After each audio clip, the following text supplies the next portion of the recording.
Hi students, welcome to Shortcut. Today we'll study chapter number 6, Combustion and Flame from class 8th science book. Now combustion and flame. Flame means जो आग जो ऊपर हम देखते हैं जिसको हम बोलते हैं फ्लेम, और combustion मतलब जलना, यानी कोई भी चीज़ को जलना, उस प्रोसेस को combustion कहा जाता है। तो we use different kinds of fuels for various purpose at home. हम घर पे अलग अलग तरह के फ्यूल्स का उपयोग करते हैं जलाने के लिए, इंडस्ट्री में भी करते हैं, फिर ऑटोमोबाइल्स, इवन हम जो गाड़ियाँ चलाते हैं उसके अंदर भी इनका उपयोग होता है। Can you name a few fuels? ऐसे कुछ फ्यूल्स के नाम की अगर बात करें तो आप जानते हैं घरों में हम क्या क्या, आज भी आप गाँव में चले लीजिए, कावडंग जलाया जाता है, गोबर के उपले, लकड़ी, कोयला, चारकोल, पेट्रोल डीजल हम गाड़ियों में डालते हैं, CNG जो है इसका उपयोग भी हम गाड़ियों में करते हैं। तो ये जो कुछ फ्यूल्स के नाम हमने देखे, ये सब हमारे जलाने के काम आते हैं, मतलब इनसे हमें घर के जो दिनचर्या के काम है उनमें ये काफ़ी मदद करते हैं हमें। Now what is combustion? जैसे कि चैप्टर का नाम आपने देखा, combustion and fuel. Now first of all will see what is combustion. अब आप पिछली क्लासेस में एक एक्टिविटी पढ़ के आए जिसमें आपने देखा था कि मैग्नीशियम रिबन जो था वो बर्न करता है और बन जाता है मैग्नीशियम ऑक्साइड। मैग्नीशियम रिबन जो था मैग्नीशियम का, उसको जब जलाया जाता है तो इट फॉर्म मैग्नीशियम ऑक्साइड। ऐसा क्यों होता है? इस केस के अंदर लाइट और हीट भी प्रोड्यूस होती है, हीट भी निकलती है और लाइट भी निकलती है। अब मैग्नीशियम ऑक्सीजन के प्रेजेंस में जलता है, इसलिए वो ऑक्साइड बना देता है। We can perform a similar activity with a piece of charcoal. अब अगर हम चारकोल का एक टुकड़ा लें और उससे ये काम करें तो क्या होगा? फिर हमें यही चीज़ देखेगी। We find that charcoal burns in air. Charcoal जो है वो हवा में क्या होता है? जलने लगता है। We know that coal too burns in air producing carbon dioxide. इसके अलावा कोल की बात करें, कोयले की, कोयला भी जब जलता है तो बनाता है कार्बन डाइऑक्साइड, प्रोड्यूस करता है जलने के बाद, साथ में हीट भी मिलती है और लाइट भी। यानी कि जब आप कोयले को, सिगरी वगैरह के अंदर जब आप कोयले को जलाते हैं, अंगीठी जिसको हम कहते हैं, उसके अंदर जब हम कोयला जलाते हैं खासकर सर्दियों के दिनों में, तो जब उसमें जलाया जाता है तो हमें गर्मी मिलती है, उजाला, यानी कि वो जब जलता है तो आग भी निकलती है उसमें से, तो आग से उजाला भी होता है, गर्मी भी मिलती है, और तीसरा इसमें कार्बन डाइऑक्साइड जैसी हार्मफुल गैस भी प्रोड्यूस होती है। नाउ अगर डेफिनेशन की बात करें हम कंबशन की, तो a chemical process in which a substance react with oxygen to give off heat and heat is called combustion. तो एक ऐसा प्रोसेस जिसके अंदर कोई भी सब्सटेंस जो है वो जलता है। अब इसकी डेफिनेशन में हमको ये याद रखना है, किसके प्रेजेंस में जलता है? ऑक्सीजन के प्रेजेंस में जलता है और हमें देता है हीट। इस प्रोसेस को कहा जाता है कंबशन। तो ये जो पूरा जो यहाँ से यहाँ तक आप देख सकते हैं, this is the definition for combustion. तो जब कोई भी चीज़ ऑक्सीजन के प्रेजेंस में जलती है तो हमें हीट मिलती है, इसी प्रोसेस को कंबशन कहा जाता है। अब जो भी सब्सटेंस है वो जलता है उसको हम बोलते हैं कंबस्टिबल सब्सटेंस। क्या बोलते हैं उसको? Combustible substance. कौन सा सब्सटेंस है ये? कंबस्टिबल। क्यों? क्योंकि ये जल रहा है, तो जलने वाली चीज़ को हम कंबस्टिबल सब्सटेंस कह सकते हैं। So it is also called a fuel. इसको हम फ्यूल भी कह सकते हैं। फ्यूल मतलब ईंधन। फ्यूल मतलब ईंधन जो कि हम गाड़ियों में डालते हैं, लकड़ियाँ जो जलाने के लिए यूज़ करते हैं वो भी एक तरह से ईंधन हुआ, गैस जो है वो भी ईंधन हुआ, तो ये सब ईंधन है, फ्यूल है। फ्यूल अलग अलग तरह का हो सकता है, मे बी सॉलिड भी हो सकता है, कोयला जो है सॉलिड होता है, लिक्विड भी हो सकता है, पेट्रोल डीजल ये लिक्विड रहता है, और गैस CNG LPG जो है ये गैसियस फॉर्म में रहते हैं। Sometimes light is also given off during combustion either as a flame और एज अ ग्लो। अब कंबशन के समय पे लाइट भी निकलती है, कभी कभी ये तो फ्लेम के रूप में या फिर ग्लो, चमकता है जैसे, वैसे भी होता है। The reaction mentioned above, magnesium and charcoal are combustible substance. हमने देखा कि जो चारकोल और मैग्नीशियम है ये दोनों कंबस्टिबल सब्सटेंसेस हैं।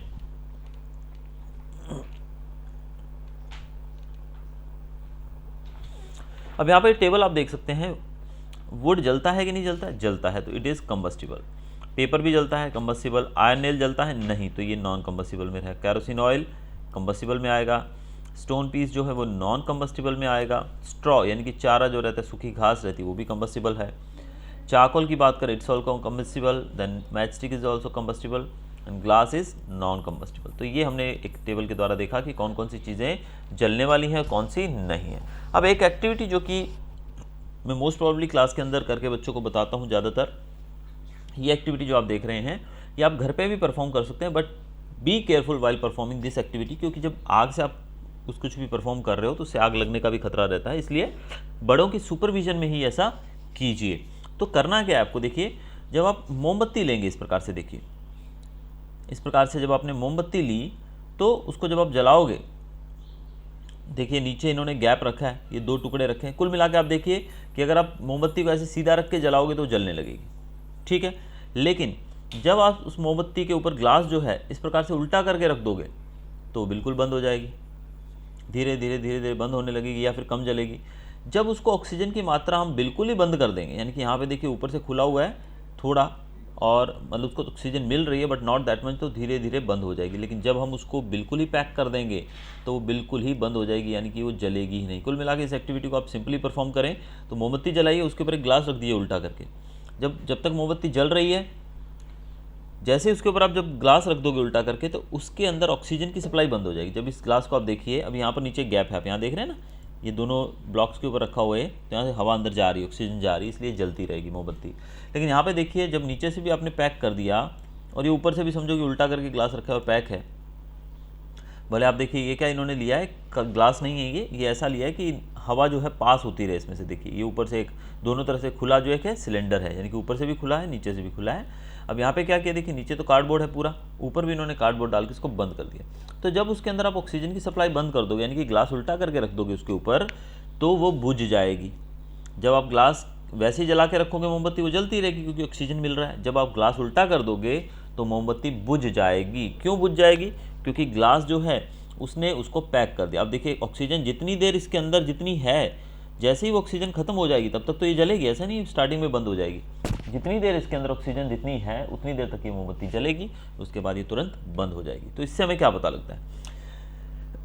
इससे पता लगता है कि हवा जो है, ऑक्सीजन खासकर, वो बहुत ही ज़रूरी है जलने के लिए, कंबशन के लिए। अब केस स्टडी करते हैं। फर्स्ट बताया गया है the candle Burns freely in case A when air can enter the chimney from below. जब हवा जो है उस चिमनी के अंदर आ रही है, यानी उसके जो सिलेंडर हमने यूज़ किया उसमें होलो सिलेंडर, उसके अंदर जब एयर आ रही है तो आसानी से जल रही है। देन सेकंड केस में बताया गया air does not enter the chimney from below, the flame flickers and produces smoke. अब दूसरे केस में यहाँ पर बताया गया है कि जब नीचे से हवा नहीं आ पाएगी। देखिए यहाँ पर इन्होंने क्या नीचे से पैक कर दिया, पहले यहाँ पे नीचे से आ रही थी, ऊपर से निकल रही थी, तो हवा का फ्लो था। अब यहाँ से हवा आ ही नहीं रही है, ऊपर से जाने की जगह लेकिन आने की नहीं, तो जो फ्लेम है वो फ्लिकर करेगी, यानी कि खुल के नहीं जल पाएगी जैसा जलना चाहिए। थर्ड केस में बताया गया है जब हवा को हमने बिल्कुल ही रोक दिया तो फ्लेम जो है फाइनली गोज ऑफ, यानी कि बुझ जाती है, क्योंकि एयर अवेलेबल नहीं है, दोनों तरफ से हमने बंद कर दिया। In the sun heat and light are produced by nuclear reaction. अब सन है, जो सन भी जल रहा है, सन के अंदर बहुत सारी गैसेज और कंटिन्यूस जलती जा रही हैं, जल रही हैं। तो ये जो प्रोसेस है जिससे वहाँ पर हीट प्रोड्यूस हो रही है, लाइट प्रोड्यूस हो रही है, that process is called nuclear reaction. You will learn about this in the higher class. Nuclear reaction के बारे में आप आने वाली क्लासेस के अंदर पढ़ेंगे। You might have heard that when the clothes of a person catch fire, the person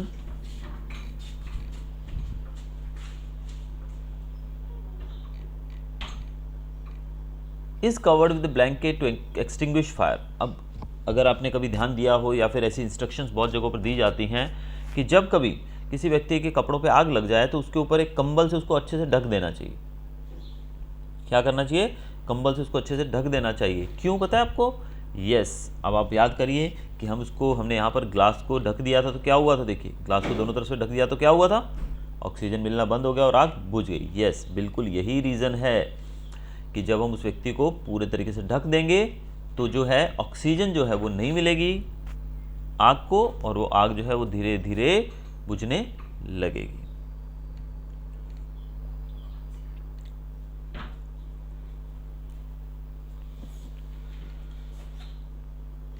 यहाँ जो आप दृश्य देख रहे हैं, this is the forest fire. जब जंगल में आग लग जाती है तो इस प्रकार का दृश्य क्रिएट होता है। Do this experience tell you that different substances catch fire at different temperatures. अब एक बात ये भी देखने वाली है कि यहाँ पर अलग अलग चीज़ें जो है वो अलग अलग टेम्परेचर पे आग पकड़ती हैं। देखिए आप लकड़ी का एक बड़ा टुकड़ा लीजिए, उसको जलाने की कोशिश कीजिए माचिस से। बहुत मुश्किल होता है कभी कभी तो उसको जलाना, अगर वो थोड़ी सी भी साइज़ में बड़ी हो तो वेरी डिफ़िकल्ट टू बर्न। लेकिन आप एक माचिस की तीली लीजिए, वो तुरंत जल जाएगी। कागज़ लीजिए, वो उससे भी पहले जल जाएगा। पेट्रोल, डीजल, केरोसिन लीजिए, उसको दूर से ही आग दिख जाए तो वो जल जाएगी। तो हमें पता लगता है कि अलग अलग जो सब्सटेंसेस हैं वो अलग अलग टेम्परेचर पे आग पकड़ते हैं। अब देखिए यहाँ पर हम शुरू करते हैं। देखिए एग्जांपल लेते हैं, जैसे कि हमने लिया पहले वुड, लकड़ी ली। अब लकड़ी जो है उसको आग कब लगेगी? काफ़ी देर से लगेगी। समझो कि इसको हमें इतनी आग देनी पड़ी, फिर कहीं जाके इसमें आग लगी, काफ़ी ज़्यादा आग देनी पड़ी। ठीक है, इतना ट्राई करना पड़ा। फिर हम लेते हैं मैच स्टिक। मैच स्टिक जो है उसको जलाने के लिए हमें बहुत कम मेहनत करनी पड़ी, क्योंकि बस उसको टच किया और वो जलने लगा। फिर हम बात कर रहे हैं कोल की। कोयला जो है उसको जलाने भी मेहनत करनी पड़ेगी, लेकिन वुड जितनी नहीं करनी पड़ेगी, वो वुड के कंपैरिजन में कम करनी पड़ेगी। इसके लिए मैं आपको टेबल बना के देता हूँ एक, that will be better for you, कि आपको समझने में बहुत अच्छा रहेगा उसमें। अब देखिए, जैसे कि हम देखते हैं एक, क्या बोलते हैं इसको हम, बार ग्राफ। देखिए, ये हमारी वुड, ये हमारा कोल, ये हमारी मैच स्टिक, ये हमारा पेट्रोल। ठीक है, अब यहाँ देखिए, सपोज टेम्परेचर की बात करें, ये है 10 degree, this is 20 degree, this is 30 degree, this is 40 degree. Okay, अब हम बात करते हैं वुड की। सपोज वुड जो है, वुड को आपको पता है कि काफ़ी मुश्किल से आग लगती है, तो वुड का जो टेम्परेचर है वो समझो जाएगा 40 डिग्री। उसको आग चाहिए 40 डिग्री तक टेम्परेचर पहुंचेगा, तभी उसको आग लगेगी, यानी कि आग पकड़ेगी वो। हम बात करते हैं कोयले की। कोयला थोड़ी जल्दी आग पकड़ लेता है, यानी कि वो समझो कि 30 पे आग पकड़ लेता है। अब हम बात करते हैं मैच स्टिक की। मैच स्टिक जो है वो 10 पे आग पकड़ लेती है, कि काफ़ी जल्दी पकड़ लेती है आग 10 डिग्री पे आते ही। अब पेट्रोल की बात करें, समझे कि वो सिर्फ उसको 5 डिग्री टेम्परेचर चाहिए। तो आप यहाँ पर इस टेबल से एक चीज़ समझ सकते हैं, इस ग्राफ से, कि जो सबसे ज़्यादा जो टेम्परेचर चाहिए उसको किसको चाहिए, वुड को चाहिए, और सबसे कम किसको चाहिए, सबसे ज़्यादा वुड को, और सबसे कम किसको चाहिए, पेट्रोल को चाहिए। यानी कि पेट्रोल जो है वो सबसे जल्दी आग पकड़ सकता है। ठीक है, अब ये lowest temperature at which a substance catches fire is called ignition temperature. अब जो 40 आपने देखा यहाँ पर, वुड कब आग पकड़ती है, कितने डिग्री पे, 40 डिग्री पे, और पेट्रोल कितने पे आग पकड़ता है, 5 डिग्री पे। तो यहाँ पर जो टेम्परेचर जिस पे कोई भी चीज़ आग पकड़ती है, लोएस्ट टेम्परेचर जो होता है, उसको हम बोलते हैं उसका इग्निशन टेम्परेचर। क्या बोलेंगे, इग्निशन टेम्परेचर। यानी कि हम कह सकते हैं कि वुड का इग्निशन टेम्परेचर क्या है, 40 डिग्री। दिस जैसे एन एग्जाम्पल, हाँ, आप इसको पकड़ नहीं लीजिएगा कि सर ने ये बताया तो यही होगा, नहीं। वुड का एग्जाम्पल हम ले रहे हैं कि 40 डिग्री पे आग पकड़ती है, तो that means 40 degree is the ignition temperature of would. Petrol जो था वो 5 डिग्री पे आग पकड़ता है, तो 5 degree is the ignition temperature for petrol. तो ये जो है लोएस्ट टेम्परेचर जिस पे कोई भी सब्सटेंस जो है आग पकड़ लेता है, इसको हम बोलते हैं ignition temperature. Hope you understood. Next हम देखते हैं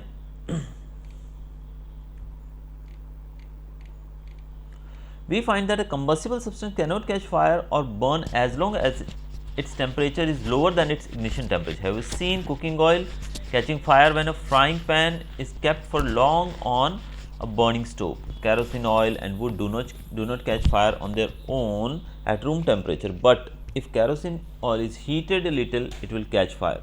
But if wood is heated a little, it would not catch fire. Does it mean that ignition temperature of kerosene oil is lower than that of wood? Does it mean that we need to take special care of storing kerosene oil? The following activities show the। अब देखिए, अलग अलग चीज़ों के बारे में बताया गया। जैसे कि आप लकड़ी को गर्म करोगे, लकड़ी को थोड़ा सा आपने गर्म किया तो आग लगेगी, बिल्कुल नहीं लगेगी। लकड़ी को आप आग के अंदर ले जाओगे और 1 मिनट के लिए वहाँ रखोगे तो शायद 1 मिनट में भी उसको आग नहीं लगेगी। लेकिन अगर आप केरोसिन की बात करें, तो केरोसिन को अगर आप आग उसके पास लाओगे तो वो तुरंत आग पकड़ लेगा। अब यहाँ पर एक एग्जाम्पल दिया गया, देखिए यहाँ पर, make 2 paper cups, 2 paper cup बनाइए जिसके अंदर लगभग 50 ml वाटर डालिए हर एक कप के अंदर। Heat both the cup separately with a candle, what will you observe. अब 2 पेपर कप्स लिए हमने, दोनों के अंदर अलग अलग पानी डाला। What happens if the empty water cup, what happens to the paper cup with water, does water in this cup become hot. अब देखिए, दोनों केसेस में आप देखोगे तो यहाँ पर जो है वाटर जो है जिस कप के अंदर, उसको आग लगेगी, नहीं लगेगी। जो खाली कप है वो, हाँ, वो जरूर जलने लगेगा, yes. If we continue heating the cup, we can even boil water in the paper cup. अगर हम उसको कंटिन्यूस गर्म करते रहें तो पानी जो है बॉयल भी हो सकता है। The heat supply to the paper cups is transfer to water by conduction. अब देखिए यहाँ पर दोनों केसेस के अंदर क्या बताया गया है। अब ये खाली कप है, दिस इज एम्प्टी कप। तो एम्प्टी वाला है उसको, तो देखिए एम्प्टी कप मतलब पेपर है, तो आग लगेगी तो पेपर तो जल जाएगा। लेकिन यहाँ पर जो है इसमें पानी है। अगर आप इस पानी को गर्म करते रहेंगे तो इस पेपर कप के अंदर भी आप पानी को बॉईल कर सकते हैं, क्योंकि जो यहाँ पर गर्मी है, हीट जो है वो पेपर से वाटर को ट्रांसफ़र हो रही है। क्या हो रही है, ट्रांसफ़र हो रही है वाटर को। So in the presence of water the ignition temperature of paper is not reached. अब यहाँ पर हमने देखा कि पेपर जो है वो तो बहुत जल्दी जलता है, लेकिन इस केस में क्या होगा कि जो पेपर है उस पेपर के अंदर जो पानी है, पानी जल्दी जलता है? नहीं, पानी तो जलता ही नहीं है। लेकिन पानी के प्रभाव के कारण, ये जो पानी है इसके अंदर, उसके कारण जो पेपर है वो जलेगा नहीं, उसका इग्निशन टेम्परेचर नहीं पहुंच पाएंगे, इस कारण से उसको आग नहीं लगी। The substance which have very low ignition temperature and can easily catch fire with the flame are called inflammable substance. अब ऐसे आपने बहुत सारी जगहों पर ये शब्द लिखा हुआ देखा होगा। देखिए मैं बात कर रहा हूँ इस शब्द की, इनफ्लेमेबल सब्सटेंस। जो बहुत सारे टैंकर्स जाते हैं, जो ट्रक वगैरह होते हैं ना, जिसके अंदर हम पेट्रोल वगैरह हमारा कैरी करते हैं, तो उनके पीछे काफ़ी बार लिखा होता है inflammable, keep distance inflammable substance. तो इनफ्लेमेबल का मतलब कि ज्वलनशील, हिंदी में इसको कहा जाता है ज्वलनशील। तो ऐसे सब्सटेंसेस जो आसानी से नॉर्मल टेम्परेचर पे, यानी कि बहुत ही लो इग्निशन टेम्परेचर होता है जिनका, यानी कि थोड़ा सा टेम्परेचर मिलते ही जो आग पकड़ लेते हैं, इनको हम कहते हैं इनफ्लेमेबल सब्सटेंसेस। एग्जांपल के तौर पे petrol, alcohol, liquefied petroleum gas यानी कि एलपीजी एटसेट्रा, ये सब जो है इनफ्लेमेबल है। इनको थोड़ा सा आग का अगर नज़ारा मिल जाए तो तुरंत आग पकड़ लेते हैं। How do we control fire? तो फिर आप फायर को कंट्रोल कैसे करें? यू मस्ट हैव सीन और heard of fire breaking out in homes, shops and factories. अब आग आप जगह जगह पे लगते हुए सुनते होंगे। Find out the telephone number of fire service. अब यहाँ पर आपके एरिया के अंदर जो फायर सर्विस है उसका नंबर भी आपके पास होना चाहिए। It is very important. When a fire brigade arrives, what does it do? It pours water on the fire. Water cools the combustible material so that its temperature is brought below its ignition temperature. This prevents the fire from spreading. Water vapors also surround the combustible material, helping cutting the supply of air, so the fire is extinguished. अब आग लग जाती है तो आपने देखा है जब आग लगेगी तो फायर ब्रिगेड वाले आके वहाँ पर पानी की बौछार करते हैं। तो पानी से क्या होता है, वो सब्सटेंस जो है उसका टेम्परेचर जो है वो लोअर हो जाता है। टेम्परेचर लो होने से उसको जो आग लगी होती है वो धीरे धीरे बुझने लगेगी, क्योंकि वो टेम्परेचर उसका कम हो गया है, उसका जो इग्निशन टेम्परेचर है वो नीचे चला गया है धीरे धीरे। इसके अलावा दूसरा, जब पानी उस पर डालेंगे तो आग और पानी का कांटेक्ट होगा तो पानी जो है वो वेपर बनेगा, और वेपर बनने के कारण वो इस एरिया में आजू बाजू में फैल जाएगा, जिसके एयर सप्लाई जो ऑक्सीजन सप्लाई कट आउट हो जाएगी उस एरिया में, जिससे आग जल्द ही बुझ जाएगी। You have learned that there are 3 essential requirements for producing fire. Can you list these requirements? अब इन रिक्वायरमेंट्स की बात करते हैं हम। First one is, these are fuel, air and heat. Air, fuel and heat. अगर आप फ्यूल है आपके पास तो आप उसको थोड़ी सी हीट देकर हवा के प्रेजेंस में जला सकते हैं, ठीक है। Fire can be controlled by removing 1 और मोर ऑफ दीज। अगर आप फायर को बुझाना चाहते हैं तो इनमें से एक या एक से ज़्यादा चीज़ को कट ऑफ कर दो। जैसे कि आप देखिए फ्यूल मिलना बंद हो जाएगा तो आग अपने आप बुझ जाएगी। आप लकड़ी जब जलाते हो, लकड़ी या सिलेंडर आप जलाते हो, जो घर के अंदर गैस जो आपकी मम्मी खाना बनाती हैं, अगर आप देखते हो जब गैस खत्म हो जाती है तो आग अपने आप जलना उधर बंद हो जाती है चूल्हे में, तो फ्यूल की कटिंग कर दो। दूसरा, ऑक्सीजन सप्लाई काट दो तो भी बुझ जाएगी। तीसरा, हीट, यानी कि उसको जो जलने के लिए जो हीट चाहिए अगर आप वो नहीं दोगे तो ऑब्वियसली वो खुद ब खुद बंद हो जाएगी। The job of a fire extinguisher is to cut the supply of fire और to bring down the temperature of fuel और बोथ। अब जो फायर फाइटर्स जो होते हैं उसको आग बुझाने के लिए वो क्या करते हैं, या तो वो फ्यूल की सप्लाई जो है वो काट कर उसकी टेम्परेचर जो रहता है उसको कम करने की कोशिश करते हैं, या फिर ऑक्सीजन की सप्लाई वो काटने की कोशिश करते हैं। आपने ये जो बॉक्स है, ये सिलेंडर जो है, ये तो आपने बहुत जगहों पर देखा होगा, खासकर जो गवर्नमेंट ऑफिस रहते हैं, स्कूल्स रहते हैं, वहाँ देखा होगा। This is called fire extinguisher. वैसे बात की जाए the most common fire extinguisher is water only, but water works only when things like would और पेपर आर ऑन फायर। अब सबसे जो कॉमन हम यूज़ करते हैं चीज़ आग बुझाने के लिए वो होता है पानी। आप किसी भी आग के ऊपर पानी डाल दो तो आग जो है वो बुझने लगती है। लेकिन आग जो है उसको बुझाने के लिए पानी का उपयोग सिर्फ वो तब किया जाए जब आग पानी, लकड़ी या पेपर से लगी हो, तो पेपर को लगी हो। लेकिन अगर इलेक्ट्रिकल इक्विपमेंट की बात करें, अगर बिजली के कारण आग लगी है, शॉर्ट सर्किट के कारण आग लगी है, तो उसके ऊपर आप पानी डालोगे तो आप भी चिपक जाओगे, साथ में करंट लग जाएगा। इस कारण से हम ऐसा नहीं कर सकते। Water is also not suitable for fires involving oil and petrol. Petrol और ऑयल जो है उसकी आग को बुझाने के लिए भी हम पानी का उपयोग नहीं कर सकते, क्योंकि पानी और ऑयल जो है मिक्स नहीं होते हैं। अगर हम पानी तेल जो है जिस पे आग लगी उसमें पानी डालेंगे तो आग जो है वो आगे तक बढ़ जाएगी। For fires involving electrical equipment, अब बिजली वाली चीज़ें जो रहती हैं यानी कि करंट के कारण जो आग लगती है, वहाँ पे materials like petrol, carbon dioxide is the best extinguisher. यानी कि जब पेट्रोल से आग लगे या फिर इलेक्ट्रिकल इक्विपमेंट्स यानी कि शॉर्ट सर्किट से कहीं आग लगे तो सिर्फ हम कार्बन डाइऑक्साइड का उपयोग करते हैं उसको बुझाने के लिए। So carbon dioxide being heavier than oxygen covers the fire like a blanket.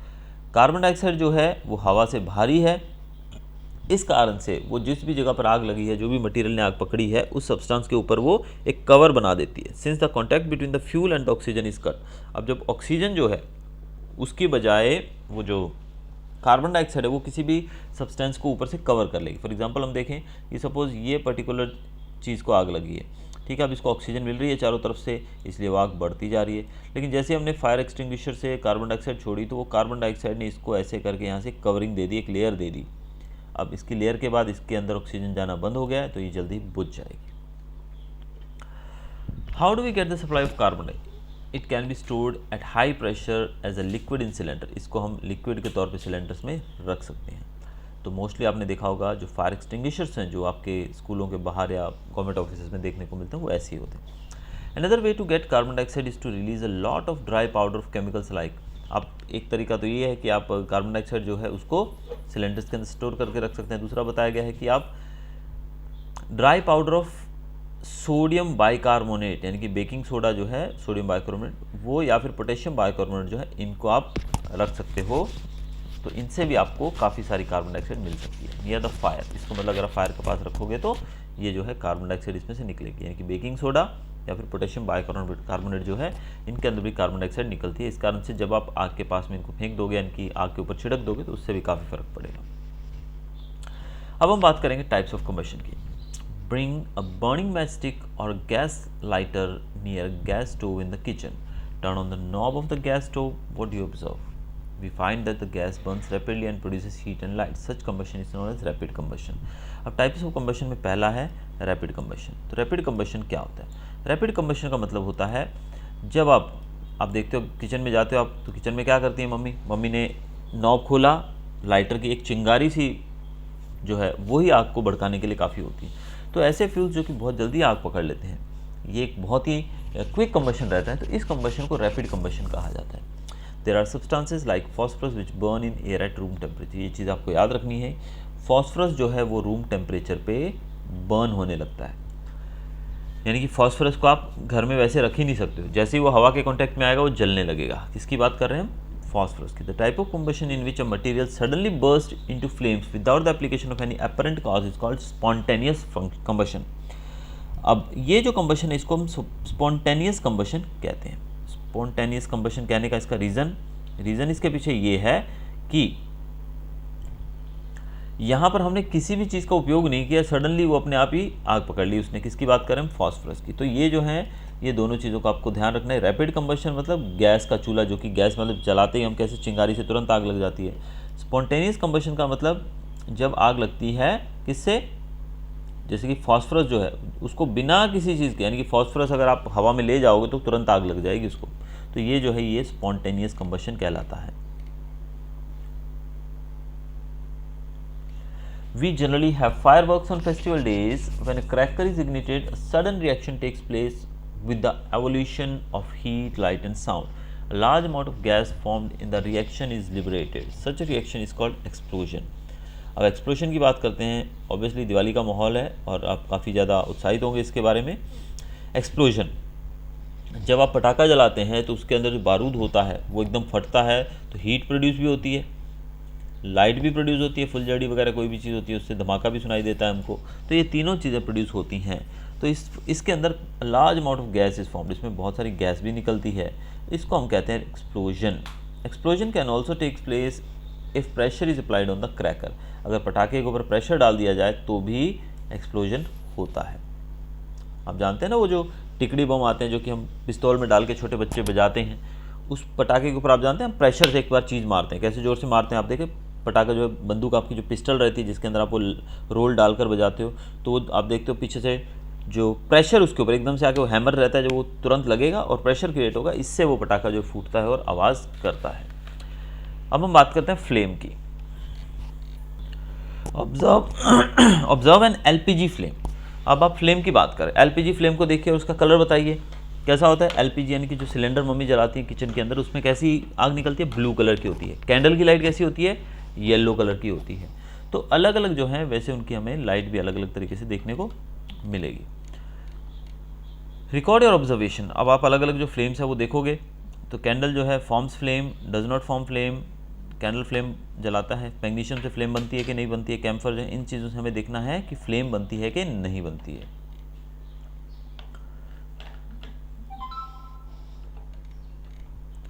Next is structure of a flame. अब फ्लेम के स्ट्रक्चर, फ्लेम मतलब जो ये लॉ दिखती है आपको, इसको हम फ्लेम कहते हैं। देखिए ये जो ऊपर का पूरा पार्ट है ना, यहाँ से यहाँ तक का, ये जो पार्ट आप ऐसा देख रहे हैं कैंडल के ऊपर, दिस इज कॉल्ड फ्लेम, इसको फ्लेम कहते हैं। अब फ्लेम की बात करते हैं, चलिए इसके पार्ट्स देखते हैं। The substance which vaporizes during burning gives flame. जो सब्सटेंस वेपराइज होता है, यानी कि जो जलने के बाद वेपराइज होता है, वेपर बन जाता है, वो हमें फ्लेम देता है। For example, kerosene oil and molten wax rise through the wick and are vaporise during burning and forms flame. अब कैरोसिन ऑयल जो है मोल्टन वैक्स, ये दोनों जलकर हमें फ्लेम देते हैं, इनसे हमें फ्लेम मिलती है। तो ये सब सब्सटेंस जो हैं ये हमको क्या देते हैं, फ्लेम देते हैं। हम बात करते हैं चारकोल की। चारकोल जो है on other hand does not vaporise and does not produce a flame. Charcoal जो है वो फ्लेम प्रोड्यूस नहीं करता, कोयला जो है फ्लेम प्रोड्यूस नहीं करता, वो जलता है लेकिन अपने आप में, लेकिन वो फ्लेम यानी कि उसके ऊपर से आग नहीं निकलती है। Could the vapours of wax coming out of the glass tube be the cause of the flame produced? When the candle flame is steady, introduce a clean glass plate or slide into the luminous zone of the flame. Hold it there with a pair of tongs for about 10 seconds, then remove it. What do you observe? A circular blackish ring is formed on the glass plate side. It indicates the deposition of unburned carbon particles present in the luminous zone of the flame. Hold in a thin। अब आप इस प्रकार से देखिए, experiment कर सकते हैं। एक कोई भी कांच का टुकड़ा जो है, जब आप जलती हुई कैंडल के ऊपर ऐसे 10 सेकंड के लिए रखोगे, तो उसके बाद आप उसको हटाओगे तो ऐसा काला आपको उसमें देखने को मिलेगा। तो ब्लैक पार्ट जो है ये क्या है, ये है एक्चुअल में अनबर्न्ड कार्बन पार्टिकल्स, यानी कि जो कार्बन पार्टिकल्स है जो जले नहीं हैं, वो वहाँ पर आपको देखने को मिलेंगे। अब दूसरा एग्जाम्पल दिया, hold a thin wire, copper wire, just inside the non luminous zone of flame for about 30 seconds. Notice that the portion of the copper wire just outside the flame gets red hot. Does it indicate that the non-luminous zone of the flame has a high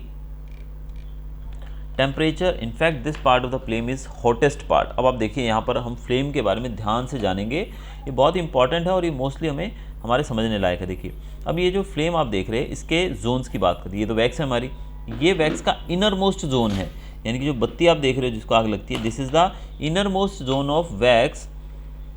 और यहाँ पर unburned vapours रहते हैं, unburned wax vapours यहीं पर होते हैं, black होता है ये। फिर आप बीच में येलोइश पार्ट देख रहे हो, this is the middle zone, that is partial combustion. यहाँ पर कंप्लीट कंबशन नहीं हो रही है, पार्शियल कंबशन हो रही है। कैसी हो रही है, पार्शियल, कंप्लीट नहीं है। और ये जो है बहुत ही कम गर्म होता है, ये बहुत ही कम गर्म होता है। और इससे थोड़ा ऊपर जाओगे तो ये थोड़ा ज़्यादा गर्म होगा, यानी कि ये बिल्कुल कम गर्म, ये थोड़ा ज़्यादा गर्म। उसके बाद ऊपर का पार्ट जो है बाहर का, that is the outer most zone, जो कि ब्लू कलर का होगा, that is the hottest part. यानी कि जो फ्लेम है उसके 3 पार्ट हैं, ये ब्लू पार्ट जो कि बहुत ज़्यादा गर्म होगा, उसके अंदर जो है येलोइश पार्ट, ये मीडियम गर्म होगा, और उसके अंदर अंदर आप जाओगे तो बहुत ही कम हॉट होगा, और ये जो येलोइश पार्ट जो आप देख रहे हो, ये वाला पार्ट जो, ये तो बिल्कुल ही कम गर्म होगा। अब अभी दिवाली आ रही, जैसे कि आप लोग फुलझड़ियाँ वगैरह जलाने की कोशिश करोगे, तो जो फुलझड़ी आप ट्राई कीजिएगा इस चीज़ को, अगर आप उस स्पार्कल को, फुलझड़ी को अगर आप इसके अंदर लेकर जाओगे, बिल्कुल अंदर की तरफ रखोगे, तो वो बहुत टाइम लगेगा उसको जलने में, वो जल्दी से आग नहीं पकड़ेगी। लेकिन जब आप इसी फुलझड़ी को आप यहाँ रखेंगे, यानी कि इस प्रकार से करके रखोगे ना यहाँ पर इस पार्ट के अंदर, तो बहुत जल्दी उसको आग लग जाएगी, बहुत जल्दी वो जलने लगेगी। तो ये हमको बताता है कि जो आउटर मोस्ट पार्ट है वो बहुत ही ज़्यादा गर्म रहता है। Goldsmith blows the outermost zone of a flame with a metallic blowpipe for melting copper and gold and silver. Why do they use the outermost zone of the flame? अब देखिए Goldsmith जो है वो क्या करता है, इस प्रकार से जो गोल्ड और सिल्वर के जब वो आभूषण बनाते हैं, ऑर्नामेंट्स बनाते हैं, तो ब्लो पाइप से आउटरमोस्ट जो जोन होता है उसको फूक मार के उसको वो बाहर निकाल कर यूज़ करते हैं। कौन सा जोन होता है, आउटरमोस्ट जोन होता है। ये गैस इसके अंदर नहीं ले जाते हैं बिल्कुल वो किसी भी चीज़ को, अगर वो चाहे तो इसके अंदर ले जाए ना, लेकिन इसके अंदर ले जाने से क्या होगा, अंदर का पार्ट तो वैसे भी हॉट नहीं होता, इसलिए वो बाहर के पार्ट का यूज़ करते हैं। गोल्डस्मिथ की बात कर रहे हैं। Now what is a fuel? Fuel हम किसको कहेंगे? Now the sources of heat energy for domestic industrial purposes are mainly wood, charcoal, petrol, kerosene etcetera. These substances are called fuels.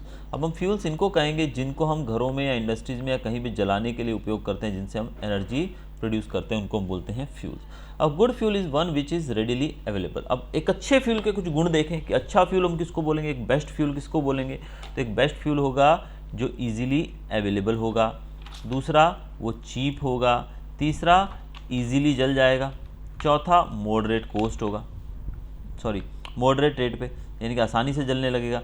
अब देखिए मॉडरेट रेट का मतलब यहाँ पर ये है कि जैसे पेपर है, पेपर को आप फ्यूल के तौर पे यूज़ कर सकते हो, बहुत आसानी से जल जाता है, मिल भी जाता है। रद्दी में ले लो, 2 रुपये किलो मिल जाएंगे बहुत सारे पेपर्स, न्यूज़पेपर्स। लेकिन क्या उससे आप जला के खाना बनाओगे? बिल्कुल नहीं, क्योंकि वो मॉडरेट रेट पर नहीं जलता है, वो क्विक जलता है, बहुत क्विकली जल जाता है। आप पेपर को आग लगाइए, 2 मिनट बाद वो पेपर खत्म हो गया। 2 मिनट तो बहुत ज़्यादा बोल दिया मैंने, आधे मिनट में वो पेपर पूरा जल जाएगा।